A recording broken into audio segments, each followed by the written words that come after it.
nutrición, higiene, barreras de contacto y acceso venoso.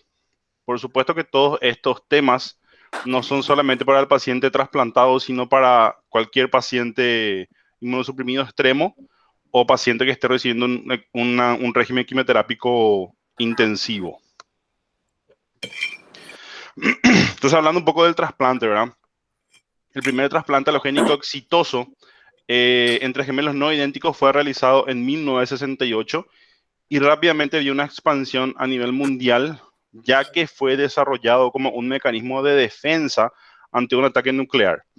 Lo que se vio fue que después de la Segunda Guerra Mundial y del bombardeo de Hiroshima y Nagasaki, especialmente durante la época de la Guerra Fría, los pacientes que no morían de la explosión nuclear en sí morían después de aplasia medular. Entonces, eso fomentó mucha investigación en el campo del trasplante de médula ósea, fomentado por los gobiernos, por qué hago de mi población que no se muera en la explosión si me cae una bomba nuclear. Así, crudamente, no fue acá curar a los pacientes de leucemia, eso está todo muy lindo, pero fue buscando un mecanismo de defensa de los gobiernos. Luego, eso fue el halogénico. Luego surgió el trasplante autólogo, considerado exitoso, inició en los años 80 como consolidación del mieloma múltiple. Ya se venía haciendo anteriormente, pero ahí fue cuando tuvo su explosión, vamos a decirlo, ¿verdad? Sin embargo, por la poca cantidad de pacientes que alcanzaban remisión con los esquemas quimioterápicos en ese momento, se hacían pocos trasplantes hasta la aparición del bortezomib hacia el año 2000, donde sí ya, como sabemos, eso fue un cambio en el tratamiento de los pacientes con mieloma, ¿verdad? Por lo tanto, la mayoría de las recomendaciones de cuidados en trasplante, cuando uno lee una guía de cuidado de trasplante, estamos hablando de halogénico, que luego se extrapolaron al trasplante autólogo. No hay cuidados extra o cuidados per se del trasplante halogénico en cuanto a soporte del paciente. Las medidas son iguales para ambos. Entonces, hablando un poco de la mucositis. La mucositis aparece hasta en el 70% de los pacientes que reciben quimioterapia a altas dosis y rescate con células progenitoras hematopoyéticas. Este es un concepto que hay que entender. Es un efecto directo de la acción de la quimioterapia sobre las células epiteliales del tubo digestivo. Las medidas de soporte están destinadas a disminuir la aparición de complicaciones relacionadas a la mucositis, no a disminuir la mucositis ni a evitarla, excepto la crioterapia, que solo funciona con la mucosa oral, en el caso del melfalán, por ejemplo. Habiendo dicho eso, obviamente tenemos que tratar la mucositis, ¿verdad? Si el paciente tiene dolor, le damos AINES. Si hay hongos, usamos nistatina. Si aparecen vesículas, agregamos aciclovir. Si tenemos una mucositis demasiado importante y tenemos paso de las bacterias o sospechamos que hay paso de bacterias de la mucosa intestinal al torrente sanguíneo, entonces agregamos antibióticos. Si hay diarrea y dolor abdominal muy frecuente en estos pacientes, podemos usar tramadol, morfina, derivados. Y para la diarrea, loperamida. Bueno, entonces tenemos estas tablas que tenemos las medidas con eficacia establecida para profilaxis o tratamiento de la mucositis oral. Y tenemos medidas locales no farmacológicas, la higiene oral, tratamiento de caries y prótesis. Esto es muy importante, desgraciadamente es muy difícil controlar esta situación en el paciente con leucemia debut o recaída o incluso pretrasplante. Sabemos que la higiene dental es un marcador de bienestar socioeconómico del paciente en nuestras comunidades. Entonces, no siempre hay tiempo de tratarle su caries o tratarle su gingivitis, y esto influye en el desarrollo de mucositis y de mucositis severa. Eso está demostrado. El paciente que tiene una buena higiene oral desarrolla menos mucositis que el paciente que tiene una mala higiene oral desde el vamos. Luego la crioterapia, que es por mecanismo de vasoconstricción de las arteriolas a nivel de la boca, en el momento en que realizamos el goteo quimioterápico, como dije, por ejemplo, del melfalán, que es una droga que tiene un actuar rápido y en unas horas determinadas y luego se elimina. Entonces, en ese caso, la crioterapia funciona. Contraindicación, que haya tenido algún plasmocitoma a nivel bucal o algo así, porque en ese caso queremos que llegue la droga. Luego tenemos profilaxis general con antibióticos, antifúngicos, antivirales, porque estos pueden sobreinfectar y empeorar una mucositis o retrasar la cicatrización. Luego tenemos las medidas con eficacia no establecida, como las medidas locales no farmacológicas, pero ahí tenemos que tener en cuenta que una cosa es la indicación del tratamiento. Si mi paciente tiene mucho dolor porque tiene una mucositis grado 2 y eso no le permite comer, yo le doy benzidamina, que es un AINE tópico, porque no le quiero hacer AINE endovenoso y ya no me está tolerando con el tramadol o con la morfina. Entonces, mi medida en ese caso es contra el dolor. Y en ese sentido, sí está bueno usarlo, siempre que el paciente lo tolere, porque la benzidamina es un poco ácida. Entonces, no todos los pacientes lo toleran. Entonces, siempre pensar, si yo estoy haciendo un tratamiento, ¿por qué lo estoy haciendo? Si tiene diarrea, le doy loperamida. No es que yo estoy tratando su mucositis con la loperamida. Estoy tratando el efecto adverso principal que está teniendo mi paciente, que es la diarrea. ¿Con qué? Con loperamida. Eso va a mejorar el estado general de mi paciente, por más que no trate la mucositis en sí. Y la mucositis va del grado 1 al 4. Grado 1, un eritema leve. Grado 2, ya se presentan úlceras. Grado 3, hay úlceras extensas. Y grado 4, ya prácticamente toda la boca está ulcerada. Y desde el grado 3 a 4 se consideran mucositis severas y se considera que el paciente no puede alimentarse o no debería alimentarse, por lo menos no va a tener el ingreso necesario para poder nutrirse correctamente y deberían recibir NPT.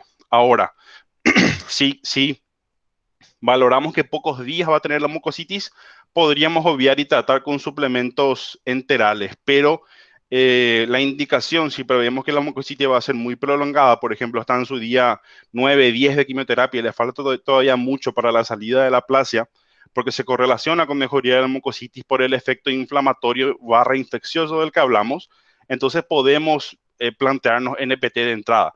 Si está en su día 19, 20 y ya está empezando a salir de la aplasia, podemos en un grado 3 por ahí esperar y que vaya mejorando solo, porque la NPT también tiene sus bemoles, ¿verdad? La nutrición, bueno, eso hablando de mucositis, ahora hablando específicamente de la nutrición en el paciente trasplantado o en el paciente que es sometido a quimioterapia intensiva. Clásicamente se recomienda la dieta de baja carga bacteriana, que no sé si ya habrán escuchado, que es una dieta sin frutas, verduras y todo cocido, aunque no ha demostrado ser superior a una dieta libre. Lo que sí se demostró en varios estudios es que la restricción excesiva de alimentos, decirle al paciente, no puedes comer esto, no puedes comer esto, no puedes comer esto, y no se le dice qué puede comer, lleva al paciente a un estado de desnutrición que aumenta la internación aún más que una dieta libre. O sea que es mejor decirle finalmente que tenga una dieta libre. Cada vez se incluyen más alimentos y actualmente más que una dieta de baja carga bacteriana, se debería hablar de una dieta de no alta carga bacteriana. ¿Y a qué se refiere con eso? Algunos pocos alimentos a evitar, entre frutas y verduras, sí, cualquier fruta cruda, excepto las que tengan piel gruesa, como naranja o plátano, dicen yo, banana, ensalada y vegetales crudos en general, lácteos, si estamos hablando de famoso, no puede tomar yogur, no puede tomar yogur si no está pasteurizado, pero todos el yogur que se vende en el supermercado está pasteurizado, entonces sí puede consumir. Quesos que contengan moho no puede consumir. Carnes crudas no es algo que es frecuente en nuestro medio, pero no pueden consumir. Y más abajo tenemos, por ejemplo, sushi, que no es tampoco muy común en nuestro medio. Huevos crudos, hay que decirles que coman, el huevo es algo que se suele recomendar al paciente porque tiene muchas proteínas, pero se le dice que coma con la yema bien cocida, ¿verdad? Y miel no pasteurizada. Normalmente también la miel que se vende industrial está pasteurizada. Por eso lo que le decimos es que si van a comer Por ejemplo, doctor, ¿puedo tomar leche de cabra? Sí, puedes tomar si está pasteurizada. Y ahí tienen que mirar si está, o sea, que no natural, no que se acaba de ordeñar de la cabra que está de su vecina. Tiene que ser que se compre en un supermercado, vamos a decirle, ¿verdad? La mayoría de ahí están pasteurizados. Pero de todas formas, verificar, siempre les pedimos que nos muestren antes de consumir. Respecto a la higiene, el baño diario con jabón y shampoo no aromatizados con agua templada está recomendado, así como el cepillado con cepillo de cerdas blandas y pasta dental común, por lo mismo que estábamos hablando de que una mala higiene dentaria ayuda a la mucositis, ¿verdad? El uso de perfumes, desodorantes con alcohol, máquinas de afeitar tipo Gillette y la depilación están contraindicadas durante el trasplante durante la quimioterapia intensiva. Mantener las uñas cortas y limpias usando limas para evitar cortes involuntarios y seguir rascado. El cambio de ropa, sábanas y fundas de almohadas debe ser diario o cuando se encuentren visiblemente sucias. El lavado de la ropa del paciente puede ser realizado de forma habitual con ropa de otros pacientes, llegando a una temperatura de 40 grados. O sea que no hace falta tener una lavandería exclusiva del paciente. Y también preguntas que nos hace el paciente después en la casa, ¿verdad? Si su ropa se puede lavar con el resto, más ahora son preguntas que surgieron con el COVID, pero en trasplantes ya se venían haciendo antes. Barrera de contacto, lavado de manos al ingresar, lo que ya sabemos, que escuchamos este 2020 y 2021. Lavado de manos al ingresar a la unidad de trasplante, lavado de manos o alcohol en gel antes de ingresar a la habitación del paciente y al salir. Eso es importante, el antes y el después. Tapabocas convencional al ingresar a la sala. Acá estamos hablando de las medidas nuestras para cuidarle al paciente, ¿verdad? No son medidas COVID, vamos a decirle. Después, famoso está el N95, el visor. Esas son medidas COVID, ¿verdad? Estas son las medidas generales de la unidad de una unidad de trasplante. Guante de procedimiento para el personal que tocará directamente al paciente. Alcohol en gel sobre el guante antes de tocar el paciente. Vestimenta estéril para todo el personal que entrará en contacto con el paciente o a 1 metro de su cama. No es necesario que todo el personal que ingresa a la sala se coloque la vestimenta, como por ejemplo en la recorrida médica, solamente el médico que va a examinar al paciente se viste. El resto de los médicos solamente miran y generalmente una enfermera también se viste para ayudar en la examinación, en el examen del paciente. Bueno, en las salas si tenemos salas con filtro EPA, no es necesario que el paciente tenga tapabocas puesto. Al salir de la sala a estudios o por algún motivo debe utilizar tapabocas tipo N95. Bueno, esta clase es pre-COVID, ¿verdad? Pero el N95 es el que tiene eficacia protectora, que sería el FFP2 o 3 de Europa. El N95 es de Estados Unidos porque estos son los tapabocas que le protegen al usuario. No puedes decirle a todos los que se cruzan con el paciente que usan tapabocas. Hoy en día sí lo están haciendo, pero como dije, estas son medidas generales, ¿verdad? Mantener la habitación del paciente entre 24 y 20 grados según confort del paciente, pero hay que tratar de mantener en este rango de temperatura. Sí, obviamente que queremos que el paciente esté cómodo, pero va más allá de que el paciente esté cómodo. Superior a 24 grados aumentan las infecciones bacterianas porque el paciente suda, tiene calor, y por inferior a 20 grados aumenta la cantidad de infecciones virales porque el paciente tiene frío, al revés. Entonces, por algo se dice entre 20 y 24, no es porque, o sea, si bien es importante que el paciente esté cómodo, pasa por una parte médica de su cuidado también. Desinfección de todo el material a ser introducido en la habitación del paciente con alcohol en gel o toallas desinfectantes para materiales electrónicos. Doctor, ¿puedo meter mi celular? ¿Puedo meter mi laptop? ¿Puedo meter un libro? ¿Puedo meter una radio? Sí podés, pero metés y dejas contigo. Y tiene que limpiar antes de meter, ¿verdad? Y limpieza de superficie en la sala del paciente es diaria con alcohol en gel o toallas desinfectantes. Y para eso nos ayudamos de este tipo de toallitas, ¿verdad? Lo mismo puede ser una gasa con alcohol, no hay problema, pero nosotros usamos este tipo de toallitas con desinfectantes para limpiar las superficies y antes de introducir elementos a la sala del paciente. Muchos traen su televisor, radio es lo más común, entonces se limpia antes de ingresar. Una vez que ingresa ya forma parte de la flora y fauna del paciente. El acceso venoso. Venas de alto flujo son necesarias tanto para el acondicionamiento que recibe el paciente, que es la quimioterapia del trasplante, como para el cuidado inmediato post-trasplante, que suele requerir soporte de antibióticos y soporte transfusional. Se prefieren vías de acceso no tunelizadas, es decir, no tipo portacat, por su fácil retiro en caso de infección, como vías periféricas centralizadas o vías venosas centrales. La recomendación de la CDC es utilizar Tegaderm transparente y realizar la curación del acceso venoso una vez por semana, salvo se encuentre visiblemente sucia, con secreción o sangre o con sudor. O sea que si la vía central está linda, no tiene secreción, está limpita, no se toca. Esto no siempre es fácil porque muchas veces el paciente suda en la zona donde está el Tegaderm. En caso de que se coloque gasa debajo del Tegaderm porque el paciente suda, hay que realizar la curación cada 48 horas, como cuando se usa un recubrimiento común con leucoplas y gasa, vamos a decirle, ¿verdad? Ahí ya pierde su función el Tegaderm, que es justamente la idea de que sea transparente, es que vos puedas ver cuando ya es momento de cambiar. Los acondicionamientos realizados actualmente, a modo de mencionarlos, Melphalan 200, Melphalan 140 para los mielomas, BIM más o menos R para los linfomas. También Venda BIM es una posibilidad que reemplaza la carmustina del BIM por vendamustina, pero el BIM original es mejor tolerado.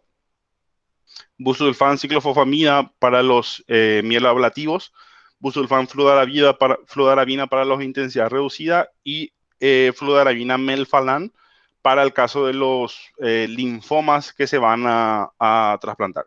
Todos los trasplantes en nuestro centro son realizados en fresco, ya que no contamos con criopreservación. ¿Y cuál es la medicación habitual de estos pacientes? Profilaxis ATV, fluconazol de 200 a 400 miligramos por día. Generalmente se recomienda iniciar luego de terminado el acondicionamiento porque el fluconazol, si bien es un inductor no tan fuerte de la enzima CYP3A del hígado, también interacciona a ese nivel, interacciona con muchos medicamentos que usamos sin pensarlo. Por ejemplo, el paciente tiene fluconazol 400 miligramos, omeprazol 80 miligramos día, y ya tenés dos inductores, que la sumatoria sí ya es una inducción fuerte, vamos a decirle. Entonces, eso retrasa la eliminación del quimioterápico. Nosotros queremos que la quimioterapia haga efecto, pero haga efecto en su momento y por el tiempo que queremos, no que persista su efecto en el tiempo. Entonces, esas cosas tenemos que tener en cuenta. El aciclovir, la dosis de profilaxis 400 miligramos cada 12 horas en su formulación oral. Ciprofloxacina 500 miligramos cada 12 horas. Sulfatrimetropin, que puede ser lunes, miércoles y viernes o lunes y jueves. Recordad que la sulfatrimetropin debe ir con ácido fólico o leucoborina, y la sulfa se inicia una vez que el paciente salió de la aplasia porque es un medicamento que retrasa la salida de la médula y la salida de la aplasia en general. Isoniazida, si el paciente tiene tuberculosis latente o si tiene antecedentes de tuberculosis. Y anfotericina B, si el paciente ya tuvo alguna infección fúngica previa, endovenosa o inhalada. Para el trasplante alogénico, especialmente donde se usa busulfán, no se recomienda el uso de voriconazol en conjunto con el busulfán, porque ambos tienen un paso hepático muy importante. Y la siguiente clase vamos a hablar de la enfermedad veno-occlusiva hepática, que es una complicación muy severa del trasplante halogénico. Entonces, por eso se opta por la anfotericina en general. Ante el evento febril en el paciente neutropénico febril, vamos a decirle, ¿verdad? Hacemos una escala ascendente de antibióticos. Las escalas de antibióticos pueden ser ascendentes o descendentes. Ascendente, yo voy de lo menos a lo más. Inicio con un carbapenémico o con algún tipo de beta-lactámico de amplio espectro. Luego paso a vancomicina, porque lo que quiero cubrir es estáfilo. Luego en la tercera escala tenemos a la amicacina, donde cubrimos un poco más gram negativos y algunos gram negativos más resistentes, con alguna Klebsiella intrahospitalaria de repente, de las buenas, entre comillas. o algún Acinetobacter, y más o menos en el nivel 3 la anfotericina B. Hay otro tipo de escala antibiótica que es la descendente, en la cual yo inicio todos los antibióticos y una vez tengo, pero en ese caso tengo que tener a las 24 horas el retorno de mi cultivo o por lo menos un preliminar de que está creciendo, pero a las 24 horas reloj de que yo inicié mi antibiótico, entonces yo voy descalando y suspendiendo los que no son necesarios. Por ejemplo, si me crece un coco gram positivo, suspendo la micacina porque no tiene nada que hacer ahí. Si me crece un bacilo gram negativo, suspendo la vancomicina porque no tiene nada que hacer ahí.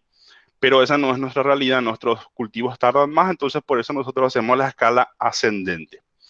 La profilaxis para GVHD, el GVHD es la enfermedad de injerto contra huésped, del alotrasplante es la combinación para el alotrasplante emparentado y no emparentado, pero no haploidéntico, es la combinación de un inhibidor de calcineurina, ya sea tacrolimus o ciclosporina, más menos algún antimetabolito, metotrexate o micofenolato son los más comunes. Entonces siempre van a haber esta combinación de algún tipo, ya sea tacrolimus o ciclosporina con metotrexate o micofenolato.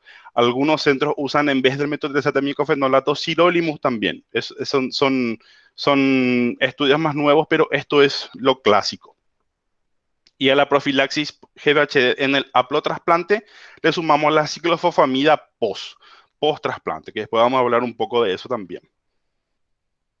Bueno, el BIM que nosotros hacemos, para mencionar un poco, es el BIM en fresco, que está basado en un estudio del Grupo Latinoamericano de Trasplantes, de 268 trasplantes que fueron hechos para tanto pacientes de mieloma múltiple como de linfoma. En el caso de los linfomas, como pueden ver, iniciamos el filgrastim. Al quinto día de filgrastim hacemos la féresis. Tenemos 2 días para colectar médula ósea, células progenitoras hematopoyéticas, correctamente no médula ósea. Y luego tenemos los días exactos para realizar el goteo del régimen quimioterápico, que es un BIM un poco más corto porque dura 5 días, realmente 4 días de goteo, y el BIM original dura 6.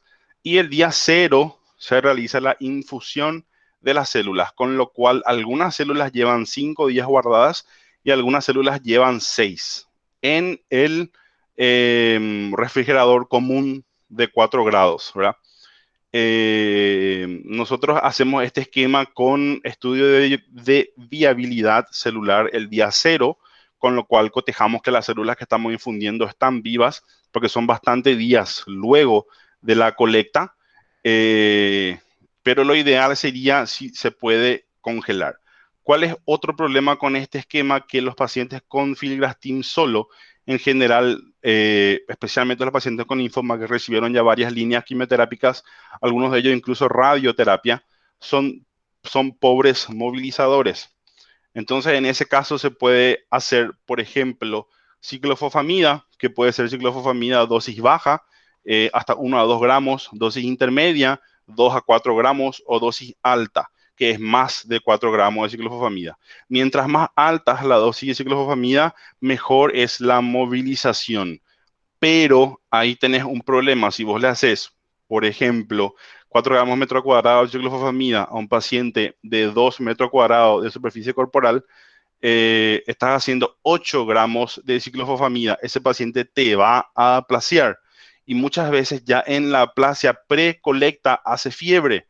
Entonces ahí tenés la disyuntiva acercándote a lo que sería la colecta de continúo con el trasplante o no, siendo que, por ejemplo, el paciente ya me viene con imipen en banco, no es el momento ideal para iniciar un trasplante. Y ese es un problema. Continuamos, frenamos acá, ¿qué hacemos? Porque al final esta quimioterapia no tiene valor entre comillas sobre el tratamiento del paciente, sino que es solamente para movilizar, porque la ciclofosfamida no tiene efecto a nivel de la célula madre de la médula ósea, por eso se utiliza para movilizar. O también se pueden usar esquemas como GBD. Dexavim no es bueno para movilizar, el DAP es bueno para movilizar. Entonces, por ejemplo, tenés pero es muy complejo la canalización porque tenés que tener todo el sistema listo por si acaso, entre comillas. Pero, por ejemplo, tenés un paciente que luego de su tercer DAP le haces la colecta y ahí le llevas al trasplante. Pero para eso tenés ya que tener la enfermedad cotejada luego del segundo DAP, porque cómo sabes si está en respuesta o no, antes de iniciar el tercero. Son varios detalles que hay en el camino, pero lo ideal sería, por ejemplo, hacer el DAP y luego colectar sin hacer el trasplante. Entonces yo tengo ya esas células guardadas y una vez que yo le hago su PTC, lo que sea para verificar el estado de la enfermedad, puedo proceder luego con el trasplante. Bueno, y hablando un poquito de tipos de trasplantes, esto es más que nada concepto, ¿verdad? Tenemos la sustitución de una médula ósea enferma, ya sea por leucemia, linfoma, aplasia medular, etcétera, por una médula ósea sana, entre comillas sana. Si estamos hablando de una médula ósea del paciente, entonces es autólogo. Si es de un donante sano, es alogénico. El haplotrasplante es finalmente un tipo de donante halogénico, nomás también se le haplotrasplante porque es como muy distinto del halogénico común, pero es un halogénico finalmente, ¿verdad?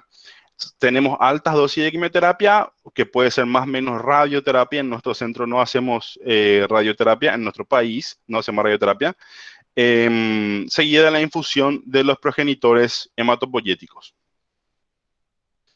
Entonces tenemos el trasplante autólogo del propio enfermo, trasplante singénico, esto es más que nada, no se usa prácticamente, pero en caso de gemelos univitelinos se habla de un trasplante singénico, trasplante halogénico que puede ser de un hermano o de un donante no emparentado.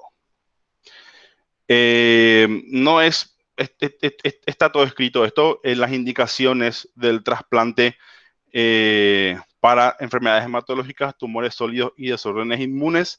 Está escrito, es nada más cuestión de mirar. Si yo tengo, por ejemplo, una mielofibrosis primaria que está con un score DIP elevado, entonces es estándar llevarle a trasplante, por ejemplo, ¿verdad? Y obviamente no está recomendado el autólogo porque es una enfermedad de base medular, ¿verdad? No tiene ningún sentido el trasplante autólogo. Entonces uno tiene que mirar dónde está. Para eso tenemos que hacer una buena clasificación de nuestro paciente. Una vez que tenemos nuestro paciente bien clasificado, podemos ver en qué categoría cae y qué tipo de trasplante está recomendado. GNR es generalmente no recomendado. CO es opción clínica y S es estándar, que es la indicación estándar, ¿verdad? Entonces, por ejemplo, una LLA Filadelfia positiva es indicación estándar de halogénico, independiente de la enfermedad residual, de si es primaria refractaria, de lo que sea, es indicación de trasplante halogénico. Por ejemplo, ¿verdad? La posibilidad de que un paciente tenga un donante HLA idéntico entre sus hermanos es del 25%, 25 a 30%. Realmente es 25% por cada hermano. Y en general, cuando hablamos de los pacientes, en general, un 30% tiene donante idéntico entre su grupo familiar. O sea que un 70% queda fuera de lo que sería tener un donante a la hora de requerir un trasplante. Y esto es por la variabilidad del complejo de histocompatibilidad mayor, que es el HLA, que es el que nos determina la compatibilidad entre un paciente y otro. El HLA se encuentra en el cromosoma 6 y puede ser de clase 1, 2 o 3. El HLA de clase 1, nosotros medimos el A, el B y el C. El HLA de clase 2, medimos de R y de Q, entendiendo que hay un concepto en los trasplantes que es el haplotipo, que es que si esta barra, por así llamarla, vino de papá, entre dos puntos pasa una línea recta, ¿verdad? Concepto matemático. Entonces, si el de Q y el de R son iguales, se considera que el resto son iguales. Si es que el donante es un hermano, porque significa que este gen solamente pudo venir de papá. Si es un donante no emparentado, entonces puede haber cualquier mezcla acá adentro. Y ahí tengo que hacer el HLA de alta resolución, que ya me mide más a profundidad cada tipo de gen. Tenemos también los HLA de clase 3, que hasta hoy en día no tienen significancia clínica, entre comillas, pero se calcula que variabilidades en el HLA de clase 3 y variabilidades menores, incluso en el HLA de clase 1 y de clase 2, es lo que determina por qué un paciente recibe un trasplante compatible y anda bien, y un paciente recibe un trasplante compatible y hace injerto contra huésped y fallece. Es en esas incompatibilidades no mesurables, por así llamarlas, donde está la diferencia entre un resultado y otro. No es en si le mantuvo la ciclosporina más tiempo, en si recibió o no. También influye la timoglobulina, pero más que nada influye el nivel de HLA y la compatibilidad entre entre donante y receptor. Entonces, lo que le estaba diciendo, el sistema HLA interviene en la respuesta inmunológica y está formado por antígenos proteicos localizados en la superficie de las células. Cada individuo hereda los antígenos HLA de los padres en bloque. Y esto es lo que se llama haplotipos, siendo un haplotipo paterno y el otro materno, lo que hace que los hermanos tengan solo un cuarto de posibilidad de tener los mismos antígenos HLA. Entonces tenemos, por ejemplo, padre y madre. Y acá tenemos los antígenos, el HLA, el haplotipo de un lado del padre, el haplotipo de un lado del padre, el haplotipo de un lado de la madre, el haplotipo del otro lado de la madre, porque tenemos dos pares de genes, ¿verdad? Entonces el hijo puede tener, por ejemplo, esta combinación. Vino este de este lado y vino este de este lado. Y acá está el hijo. Y asimismo podemos tener padre y madre. Y acá si se fijan, tenemos 4 hermanos que ni uno de ellos es compatible entre ellos, porque cada uno recibió una mitad distinta, entonces se forman 4 combinaciones distintas. ¿Y cuál es la influencia del HLA en la sobrevida global? Y es bastante importante. Este estudio del 2006 de Lee demostró que cuando el trasplante es 8 de 8, era en ese momento, cuando depende nuevamente de el estadio de la enfermedad. Por estadio temprano, intermedio o avanzado se refiere a cuánto tiempo pasó del diagnóstico de la enfermedad y si va a trasplante en primera remisión, en segunda o más adelante. Vemos, por ejemplo, que cuando el paciente se trasplanta en enfermedad en estadios tempranos, que es lo ideal, y tiene un donante compatible, estamos hablando de 50% de sobrevida a 5 años. Estamos hablando del trasplante ideal en el paciente ideal en el momento ideal, 50% de sobrevida. Si estamos hablando de un mismatch, 39. Si estamos hablando de 2, 28.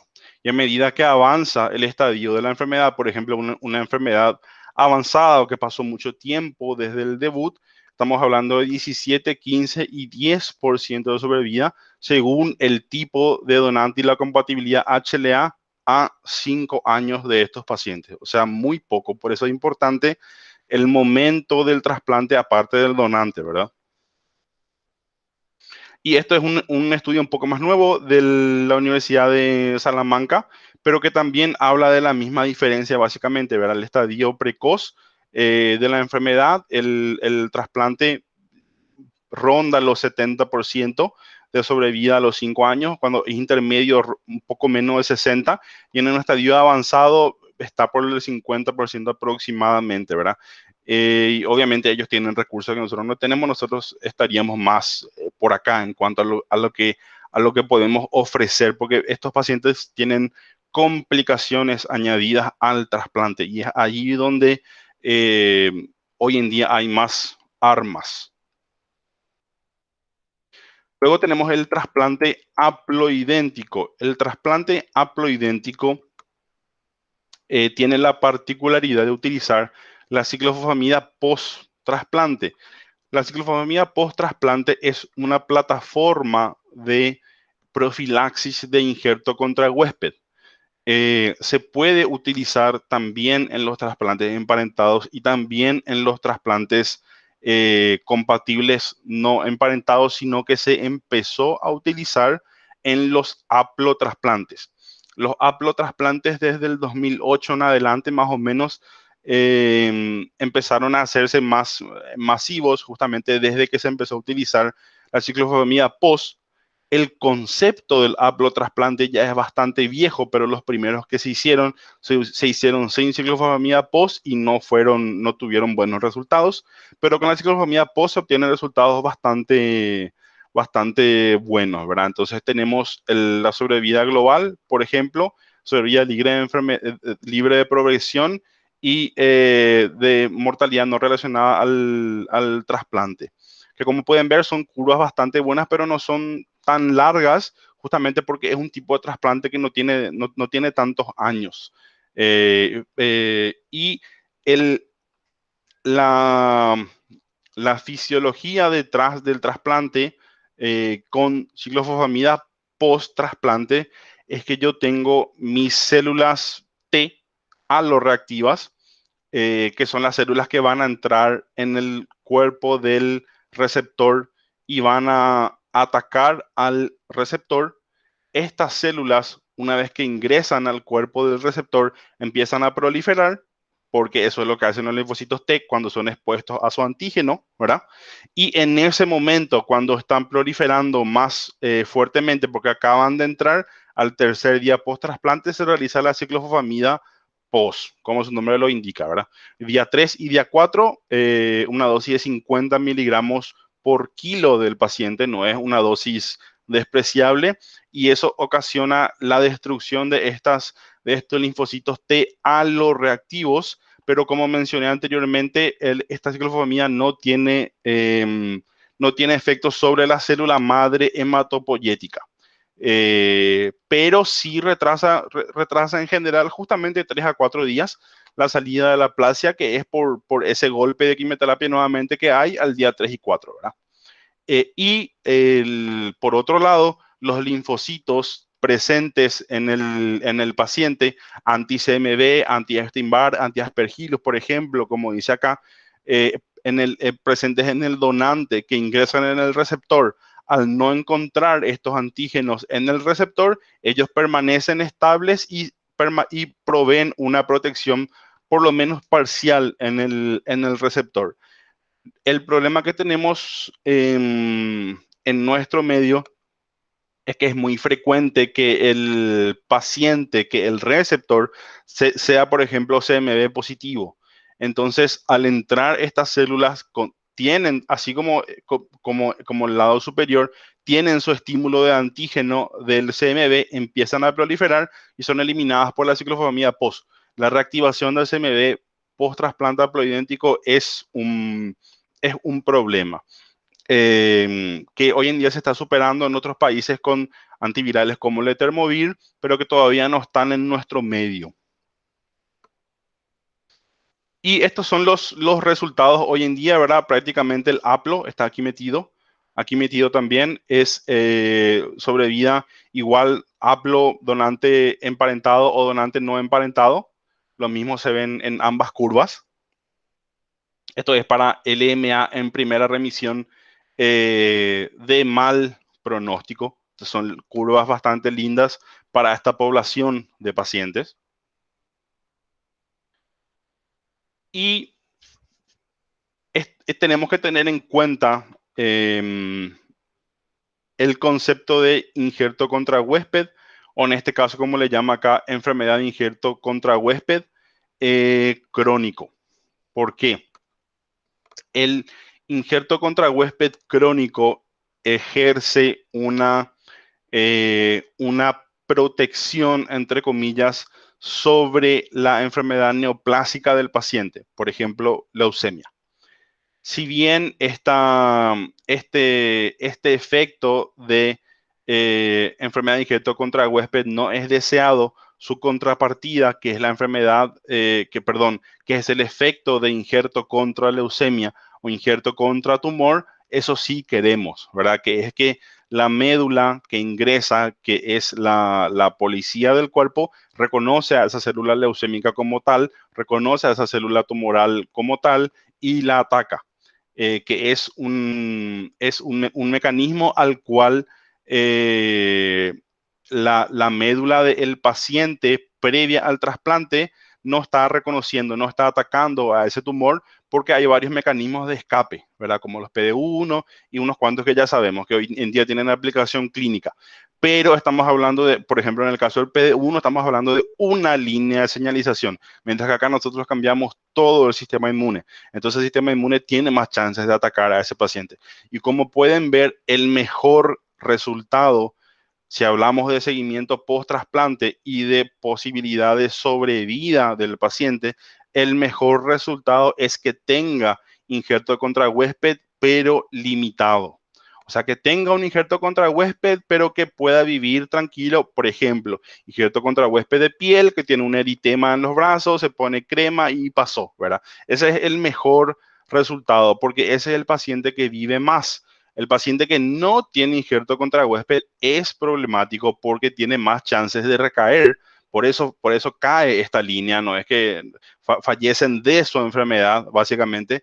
Y el paciente que tiene injerto contra huésped extenso tampoco va bien porque eso ya compromete su vida, el injerto contra huésped per se. Entonces, hablando un poco de la fuente que utilizamos en la comparación entre sangre periférica y médula ósea, nosotros hacemos los trasplantes de sangre periférica porque la médula ósea se asocia a más riesgo de recaída en trasplante emparentado. Aunque esto no se observa en el trasplante no emparentado, pero generalmente en el trasplante no emparentado, que es el donante sano, ellos prefieren donar de periferia, ¿verdad? Estamos hablando a nivel mundial acá, ¿verdad? Nosotros todavía no hicimos trasplantes no emparentados, pero el donante prefiere donar de periferia que entrar a quirófano y que se le extraiga médula ósea. Entonces, generalmente los trasplantes no emparentados también son de sangre periférica. La incidencia de injerto contra huésped agudo es similar, con una tendencia más a niveles 3-4 en sangre periférica. Y hay menos injerto contra huésped crónico en médula ósea que en sangre periférica. Entonces, cuando tenemos un paciente con una indicación no neoplásica de trasplante, por ejemplo, una aplasia medular, o una aplasia de serie roja, donde nosotros solamente queremos, entre comillas, cambiar la médula, pero no hay una enfermedad neoplásica que tratar, no hay una leucemia que pueda volver, no hay un linfoma que pueda volver, entonces el material óptimo es la médula ósea. Aunque esta barrera de aumento de el injerto contra huésped crónico cuando utilizamos sangre periférica aparentemente es sobrepasado o es evitado si utilizamos la ciclofosfamida post-trasplante, justamente por ese efecto inmunomodulador que tiene la ciclofosfamida post-trasplante. También estamos hablando acá, siempre tengan en cuenta, estas líneas son para pacientes adultos. ¿Por qué? Porque el niño tiene una gran ventaja sobre el adulto a la hora de la inmunomodulación, porque los niños tienen timo. El timo está presente y el timo hace esto de forma natural, sin ciclofosfamida. También se hacen haplotrasplantes en niños, también se hacen con ciclofosfamida post, pero los resultados de ellos son mucho mejores que en los adultos por el tema de que el timo está vigente y está funcional. Entonces, el timo por sí solo elimina los linfocitos aloreactivos y solamente permanecen los linfocitos que no atacan al paciente, ¿verdad? Bueno, eso es lo que quería compartir con ustedes hoy.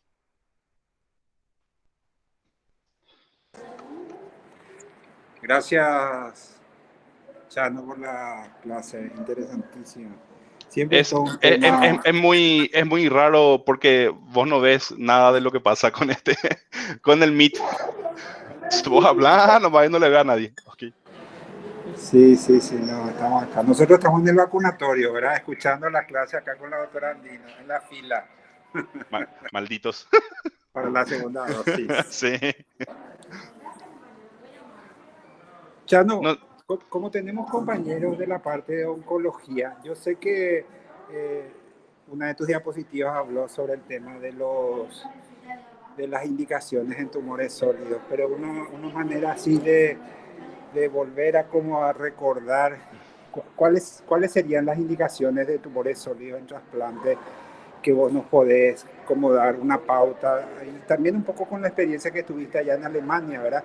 Porque también creo que hay indicaciones neurológicas o no es así. Sí, la principal indicación en tumores sólidos hoy en día es el seminoma que ya recayó, ¿verdad? El seminoma que sigue siendo quimiosensible, pero que ya recayó. Se intentó trasplante autólogo en cáncer de mama y hoy en día con el tratamiento habitual de drogas nuevas, qué sé yo, no es superior al trasplante autólogo. Básicamente solamente el seminoma continúa siendo una indicación hasta hoy en los adultos. En niños hay alguna que otra más indicación. En la parte inmunológica, por así decirlo, neurológica, la esclerosis múltiple que no responde a al tratamiento convencional es una indicación de trasplante autólogo de médula ósea. También, perdón, cuando hablamos de tumores sólidos, hablamos de trasplante autólogo de médula ósea. Y la esclerodermia hoy en día es una indicación de trasplante 1A al debut. O sea, si yo tengo un paciente que tiene esclerodermia, ese paciente tiene que ir a trasplante autólogo de médula ósea en primera intención, como sería como un mieloma, vamos a decirle, ¿verdad? Que, bueno, eso es de la guía 2019, si mal no recuerdo, de la Sociedad Americana de Trasplante y todavía no está tan implementado a nivel mundial luego, ¿verdad? Porque aparte que son pacientes que se deterioran bastante rápido, entonces la ventana del trasplante es corta y entre que llega al centro de trasplante ya no llega al trasplante, ¿verdad? Que son cosas distintas. Eso es algo que pasa a nivel mundial. Pero esas son las principales indicaciones inmunológica, barra neurológica y de tumores sólidos, fuera de lo hematológico, ¿verdad? Gracias.